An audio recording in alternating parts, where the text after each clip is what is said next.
there's a version of you that you've been describing for years. She wakes up early. She trains.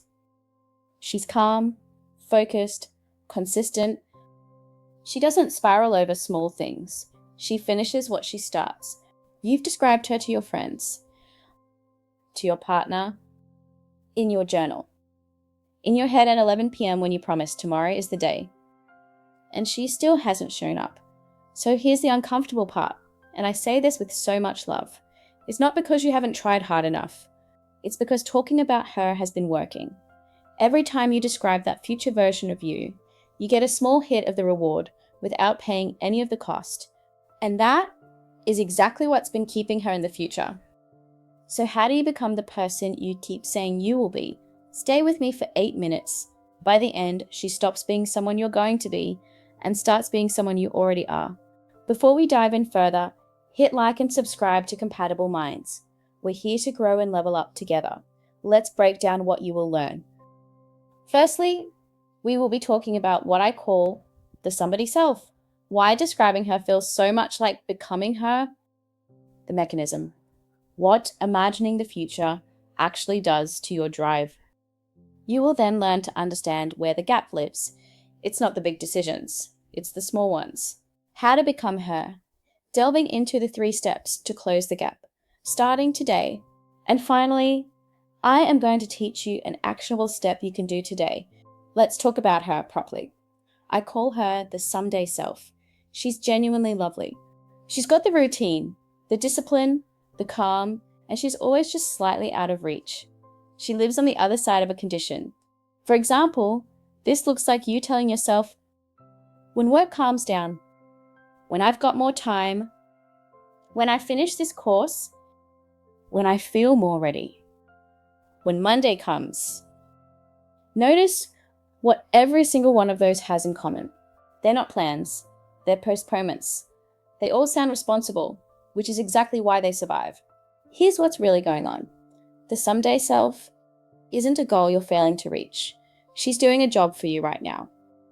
She lets you believe you're on your way, which means you never have to sit with the discomfort of admitting you haven't started. She's not a destination, she's a comfort blanket, and a comfort blanket that feels like ambition is the hardest kind to put down. Now let me show you why this happens. Because the mechanism here genuinely surprised me when I first learned it. Your brain is not very good at telling the difference between vividly imagining something and actually doing it. So when you sit there picturing the disciplined, calm, successful version of you, really picturing her in detail, your brain gives you a genuine hit of satisfaction. It feels good, it feels like momentum, but here's the catch.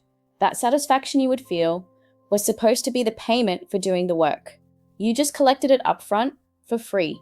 And once your brain feels like it's already been rewarded, the urgency drops. The drive quietly leaks out. People who fantasize most vividly about their future success often take less action toward it than people who don't. Read that again if you need to, because it reframes years of your life.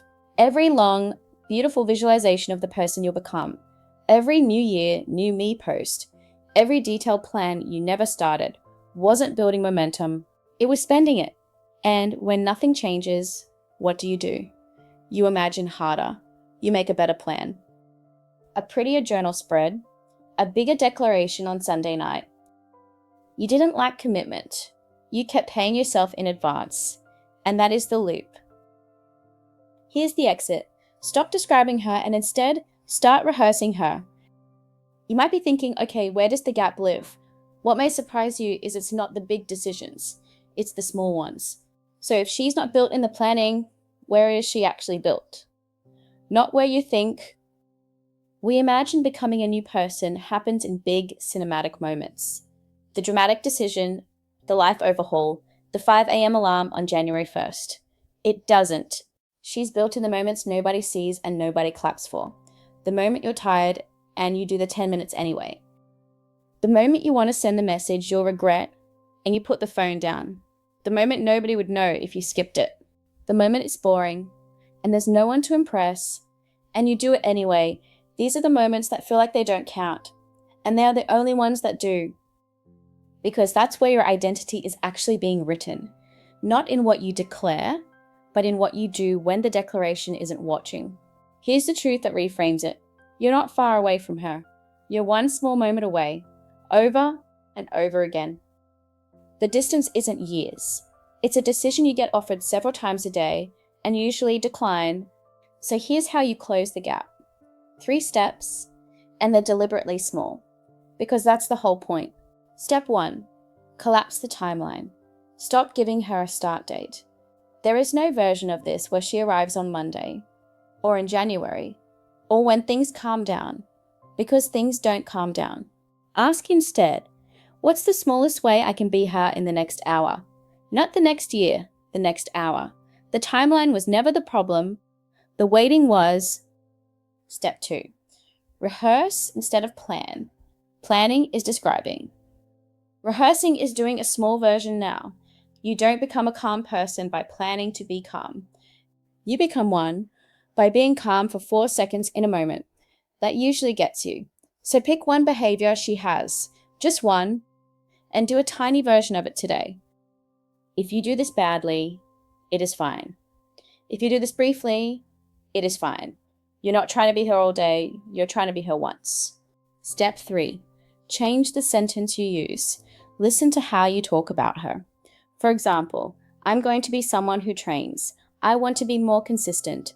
Every one of those puts her in the future and keeps you in the present, unchanged.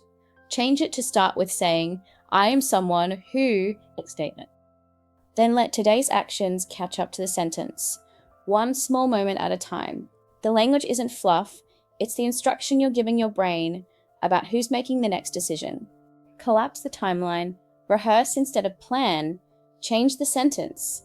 That's how she stops being someday and starts being now. So before this becomes another beautiful idea you watched, here's one step, right now. Don't just watch this, do this. Think of the person you keep saying you'll be. I want you to name one thing she does, one small, ordinary, unglamorous thing. Then do that one thing today. Not the routine, not the overhaul. One action, small enough that you can't talk yourself out of it, done before you go to sleep tonight. One thing she'd do today, however small. And that is it. Because she was never going to arrive fully formed, she gets built one unwitnessed moment at a time. And tonight, you get to build the first one. Let's lock in what actually matters from today. Point 1, the someday self is a comfort, not a plan. Describing her lets you feel like you're on your way. Point 2, imagining spends the drive. Your brain rewards the picture, so the urgency to act quietly drains away. Point 3, she is built in the unwitnessed moments, not the big decisions, the boring ones that nobody claps for. Point 4, collapse it, rehearse it, say it. Stop giving her a start date. Do one small version now. Change the statement from I'm going to be I am. She was never in the future. She was waiting in the next small moment. So this week, stop describing her. Catch one moment, the tired one, the boring one, the one nobody sees, and be her there instead. If this landed, tell me in the comments the one thing she does that you're doing today. Putting it in writing is how it stops being someday. And if you're ready to actually build her, not just picture her, that's exactly what my 30-day identity reset is designed to walk you through. The link is in the description. You've been describing her long enough. Go be her once today. That's how it starts. I'll see you in the next one. Let's align your world from the inside out.